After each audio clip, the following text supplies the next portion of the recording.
story this Monday evening is from Tamil Nadu, where speculation over whether superstar Rajnikanth will take the political plunge or not has been part of the political narrative in Tamil Nadu since 1996, the year he had spoken against the then Chief Minister J. Jayalalitha.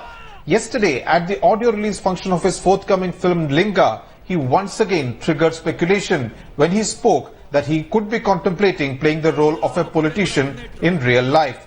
Indicating that he could take the plunge, the Talaiva, as he is commonly known, said that he was not afraid of politics and the decision was in the hands of the Almighty. However, Rajnikanth said he was hesitant because, and we quote, "You have to step on other people and climb on the shoulders of others to be in politics." The DMK, meanwhile, interestingly, has invited the Tamil superstar to join the party.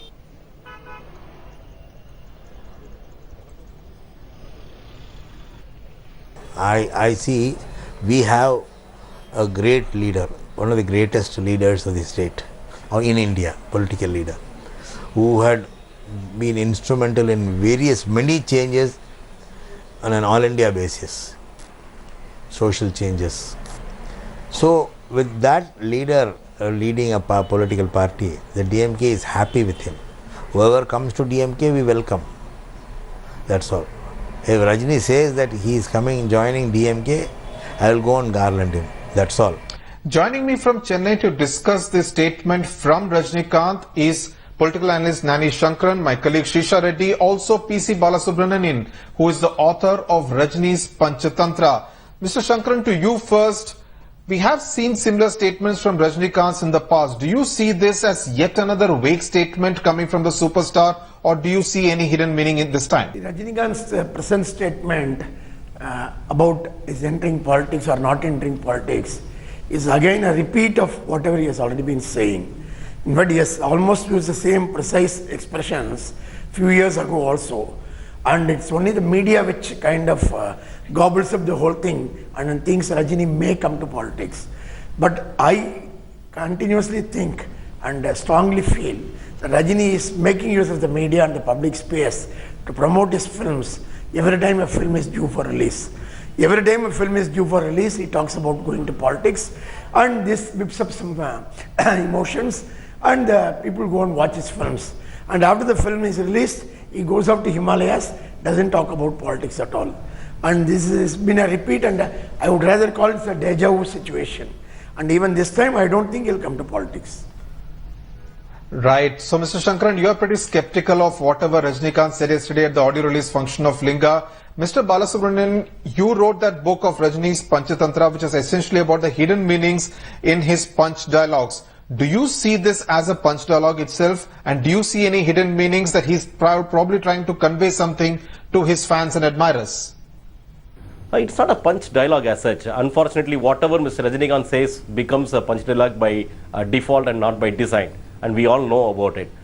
If you ask me whether it has got any hidden meaning, it's a straightforward meaning. He has been stating that he is not averse to it, or he may enter into politics if he is destined to do it. He has been telling us, all of us, for quite some time now, so we have to wait.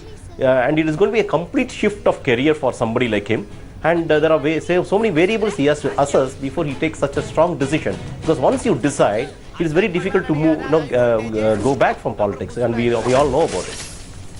Right. Shisha, in fact, there have been many reactions coming to it. We heard the DMK's Ilangovan inviting him to join the party. We've had the other Ilangovan, EVK's Ilangovan, the Tamil Nadu Congress chief, saying that Rajnikanth should not enter politics. Do you get the feeling that whenever Rajnikanth does not want to answer the question directly, he says, "I leave it to the Almighty"? Well, exactly, Sudhir, because to take Rajni's case, because it's not the first time that he's saying something that he's leaving to the Almighty, want to serve the people. Even before, during his previous releases, he had made such a statement. But one thing what we have to look into at this point in time is that, at a time when he was against talking or campaigning against Jayalalitha in 1996, and the same Rajnikanth sent a letter to Jayalalitha now when she was released from the jail. But now no party will say no to Rajnikanth if he is saying that I'm going to join you. Be it the BJP or now the DMK said that they are welcoming Rajni to join the party. Yes, of course, now Congress chief has said that Rajnikanth should not join politics because he has a much larger role to play. But I'm sure that he wouldn't say know if Rajnikanth says that he wants to join the Congress party. So yes, having a huge fan following base, people see, especially all these politicians in Tamil Nadu, see this as a one move that if Rajnikanth is there in their party, they will see success in future. Right. Mr. Bala, you have analyzed many of his films. He has a demigod status in Tamil Nadu and across India. Would you say that he should try out the dirty cesspool of Indian politics as his friend Amitabh Bachchan once described politics as? I don't know whether it's a dirty pool of politics. I will not comment on that. But whether he should stay there or he should get into politics is purely his decision. There are millions and millions of people who are hardcore fans, admirers of Mr. Rajnikanth, and each one will have his own wish or her own wish. But I think ultimately it is a decision that he should take in the larger interest of himself, his family, and even perhaps the state. And to add to that, I will even say, you look at heritage building. Rajnikanth is a vintage brand, is a heritage, so he has got a strong heritage. And you can look at two ways. You want to demolish a heritage building and create a multiplex there where you have a lot of screens, a lot of malls, even some hospitals for the benefit of a lot of people, or you want the heritage building to remain as heritage. So there can be two views on this, right? So similarly, the views on Mr. Rajnikanth getting to politics will always be divided. Right. Mr. Shankaran, the prospect of Rajnikanth taking the political plunge, of course, also in the context that we are seeing, we have Jayalalitha who has been convicted, we have the DMK which is also facing a slew of corruption charges. Would you say that there is some kind of a political vacuum that someone like Rajnikanth could actually step into? We already have the BJP, as Shisha was pointing out, wooing Rajnikanth quite actively. See, the political space exists for anybody. It exists for a person like me, it exists for a person like Rajani, it exists for all of us. As long as we have a political agenda, a specific program, and an organization and a mechanism to work with. And in Tamil Nadu, there's definitely a vacuum. But DMK and ADMK both now getting tainted with a lot of corruption charges. And there is a space. But there is no specific political party that can cash in on this. And if someone comes with an imaginative program and an organizational structure, they do really have a space. But I don't think a person like Rajini or BJP can fill up that space. Right, Mr. Gnani Shankaran, Mr. PC Balasubramanian and Shisha Reddy, thanks a lot for joining us there on this story on Rajnikanth from Chennai. News now from Karnataka, where the state government is facing pressure of charges of land grabbing, and these two are levelled by a senior official of the Karnataka government against the Civil Supplies Minister Dinesh Gundu Rao. All eyes are on what Chief Minister Siddaramaiah will do next. Pratibha Raman has the story.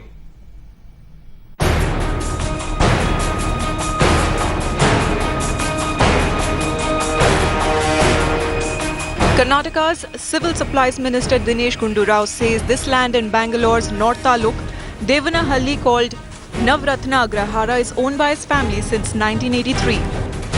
Not true, says the Tehsildar of the area. In his report submitted to the Karnataka Lokayukta in October, the Tehsildar alleges the minister had encroached 65 acres of the government land worth about 1300 crore rupees. So 72 ಎಕರೆಯಲ್ಲಿ ಒಂದು 10 ಎಕರೆ ಬರ್ತಾ ಇದೆ ಅಂತ ಹೇಳ್ತಾ ಇದ್ದಾರೆ. So ಆಗಿನ ಕಾಲದಲ್ಲೆಲ್ಲ measurements ಎಲ್ಲ ಮಾಡ್ತಾ ಇರಬಹುದು, ವ್ಯತ್ಯಾಸಗಳು ಇರಬಹುದು ಸಣ್ಣ ಪುಟ್ಟ. But After the A.T. Ramasamy report on encroachments of lands in Bangalore was out in 2007, the then Tehsildar in 2009 had questioned this piece of land. Mr. Gundu Rao claims that he fought this in court during the BJP rule when the Deputy Commissioner of Bangalore had given him a clean chit stating that this land belongs to him and his family and that there was no case of encroachment as found by the A.T. Ramasamy report. Mr. Rao also claims that he owns 56 acres and that he had returned the excess land. That time the government came out with notices to me saying that you have encroached some lands. So at that time itself I had very clearly said that you please survey my lands, and if any encroachment is found, because these are all inherited lands, I do not have any idea about this, if any encroachment is found, please take it back. Gundu Rao says he is willing to face a Lokayukta probe, but the BJP wants his head before the probe is underway. My suggestion to him is put down the papers, face the probe, no excuse. It happened during a BJP regime also. They resigned and faced the probe. Now Congress singing a different tune is not acceptable. That one report. Charges of land grabbing by officials of his own government have cast a shadow on one of the most high-profile members of the Siddaramaiah government. With Pratibha Raman in Bangalore, Bureau Report, Headlines Today. Welcome back. You're with Up South. Now, this is a story that will give you a lot of fikr or worry because 3 men in Tamil Nadu decided to put up a group of colleges belonging to the Dhanlakshmi group of institute on sale. And if you wonder where they put it on sale on, it was on Quikr. Clearly, they took the buy, sell, advertise anything tagline of this website quite literally. 2 of the 3 cheats have been arrested while the third one is on the run. The trio put up the colleges for sale for a whopping 700 crore rupees, waiting for the best buyer match. Permalur police regarding one DCB case in which these people have put an ad of Dhanlakshmi colleges selling it for 700 crores on one of the websites which are putting used items or property on sale. And when the particular college has seen it, they have actually not put anything on sale. So we have investigated this case and we have found that some third party has actually done this. But what we want to really inform that it is very simple to do this. Any place or anything for that matter on these sales sites can be easily put by anybody. And finally, it promises to be the wedding of the year in Hyderabad, and the who is who of Bollywood is already arriving here in Hyderabad for Salman Khan's sister's wedding at the Taj Falaknuma Palace on Tuesday evening. Rajnikanth Sharma sent us this report. Preparations for actor Salman Khan's younger sister Arpita Khan's wedding are in full swing at the Taj Falaknuma Palace in Hyderabad. Salman Khan has reportedly spent 2 crore rupees to book the entire hotel for 2 days so that no one gate crashes the wedding. With a long list of Bollywood and Tollywood stars who will be attending the wedding, Taj Falaknuma is all set to be truly the mirror of the sky, reflecting the grandeur of a Bollywood star-studded wedding. Located 5 kilometers away from the famous Charminar in Hyderabad, this scorpion-shaped all-marble palace was once the residence of the 6th Nizam of Hyderabad, which is now set to welcome the band Baja bride and bridegroom to tie the knot the Nawabi way. With camera person Manohar Reddy, Ratnika Sharma in Hyderabad for Headlines Today. That's it then on Up South this Monday evening. News and updates will continue on Headlines Today.